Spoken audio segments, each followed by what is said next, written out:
In today's lesson, I'm going to teach you how to improvise over Blues for Alice by breaking this song down and teaching you how the harmony is working, an important guide tone line which you need to know, and a full etude over the entire chord progression to help you become a master improvising over this challenging tune. So, pick up your guitars and let's get into this.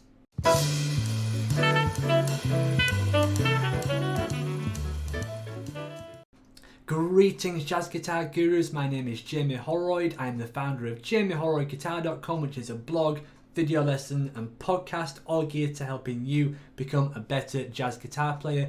In today's lesson we're going to be breaking down the classic Blues for Alice or Bird Blues, and I'm going to teach you how you can feel confident improvising over this tune. So let's get straight into it.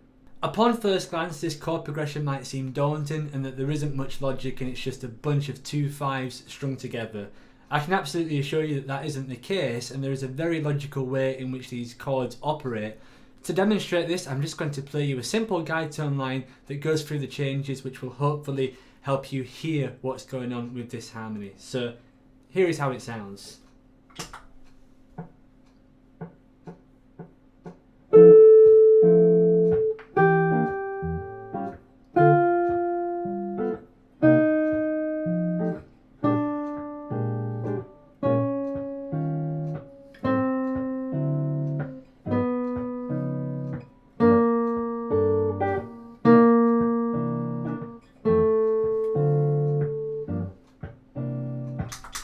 Okay, so hopefully when you hear that, you could hear that the harmony is moving in a way in which completely makes sense and is logical. So the very first guide tone note which I played there was an A natural against an F major 7. That gives us the third. This guide tone then falls down to a G natural, which against the E minor 7 flat 5 is the third, and it's also the 7th of the A7 chord. This falls down again to an F natural against a D minor 7, that's the third, and it's the 7th of the G7. It falls down a tone again, then it goes to C minor 7, in which it acts as the third, and it also acts as the 7th of the F7 chord. So that guide tone line for the first 4 bars sounds like this.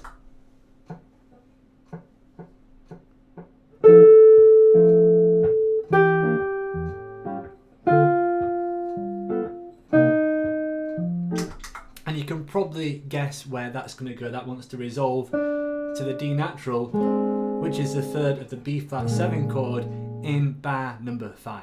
Now when we get here, we're going descending again. We're going from the D natural to the D flat, which is the minor third of the B flat minor. It's also the flat 7 of the E flat 7 chord. We're then dropping down yet again to a C, and that's the third of the A minor 7 chord and the 7th of the D7 chord, and that's going down a semitone again. And that little guide tone is a pathway through these descending 2 5s,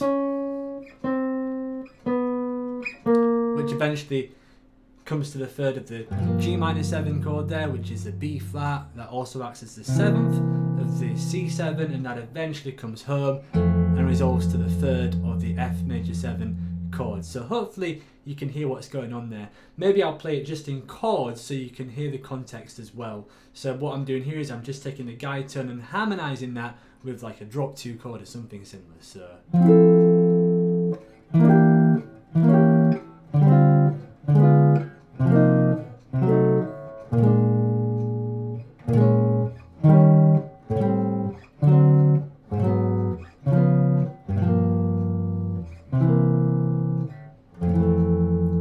So hopefully that'll pave the way to improvising over these changes initially, and of course from that you can improvise around those guide tones. If you have those in the bar at some point, then you're going to address those changes, and in a tune like this it is very important to do that. The next thing I'd like to do is take a look at the harmony on this song. So this is a 12-bar blues. The first chord is an F major 7. Usually you'd expect to see like an F dominant 7 here, but this time we've had a chord quality substitution, so that we're starting with an F major chord, and then we've got a little cycle down, and all these chords are like diatonic to the key of F. The first 3 bars are all completely diatonic. So we have F major, then we're going to the 7 of F, which is E half diminished, secondary dominant, the A7, also a 2/5 in D minor, which is where this is going, and then we've got a G7 there, which is, I'm putting some alterations on that because it's going to C minor in bar number 4. Now at this point obviously we are going to B flat, but that's what you'd expect to see in a jazz blues in bar 4. We usually have some kind of turnaround to the 4 chord, which is what we've got here. So we've got 1, 2, 5, 2, 5, 2, 5, 1 to the 4 chord, which is in bar number 5, which you typically see in a jazz blues progression. Now what we've got here is a B flat minor 7 to an E flat 7, and we've got a little turnaround. This is basically a back cycle to 2. We usually get a 2 chord in a jazz blues in bar number 9. So what we're doing here is we're building into that by approaching it from a series of chromatic 2 5s and falling down into G minor 7 like that. Now that's one way of looking at it. Okay, that's one way. What I like to do is I like to go B, once you've got B flat minor 7, E flat 7 out of the way, I like to actually treat this as a backdoor 2-5. Now instead of playing A minor here, I like to think of F major 7. Of course you can, if you want to have some consistency with A minor, you could play an F, which has got an A in the bass note. But for me, this makes it sound more like a traditional blues because you're coming back to some sort of 1 chord where you would usually be coming back to a 1 chord anyway. So basically that's what I like to do there. From the B flat 7, I like to go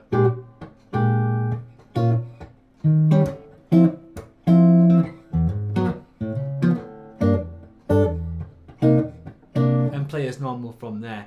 Why does that work? Well, an A minor 7 is very, very similar to F major 7.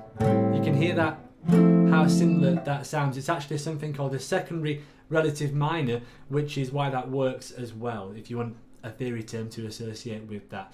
Now if we get that out of the way and we just look at the next part, A flat minor 7 to a D flat 7, let's get rid of the A flat minor for 2 minutes and just think of D flat 7. And if we get rid of the G minor on the 2-5-1 at the end and we just think of C7, that gives us tritone substitution as well. If we were playing a 2-5 in C and we tritone the G7 for a D flat, we can see that we've got some motion going on there as well if we simplify that chord progression. So when you look at the chord progression like this, hopefully that will break it down a little bit for you, and I'm going to reflect some of this harmony in an etude that we're going to look at next.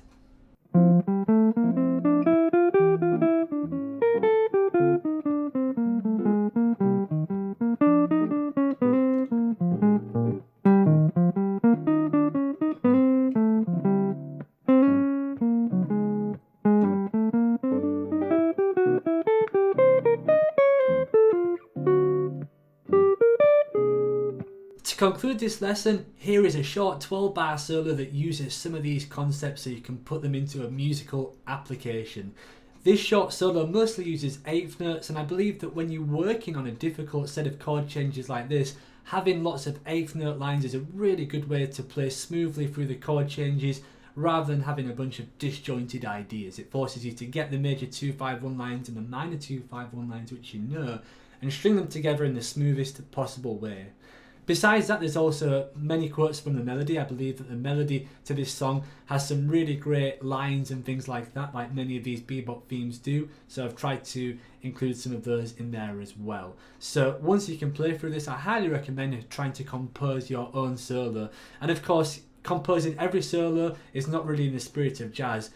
Jazz is like instant composition, but when you're first working on a difficult chord progression like this, I believe it's a very good idea just to try and compose some ideas at a time before whacking on a backing track at a fast tempo and not really being happy with your playing. So don't be afraid to slowly compose some ideas of your own on this one before putting time into the equation. I hope that you enjoy working through all these studies. If you'd like a PDF with all the examples in that you can download and print off, that is available at my Patreon page, which is listed and linked to in the description below. And if you'd like more lessons like this, then please don't forget to subscribe to this YouTube channel.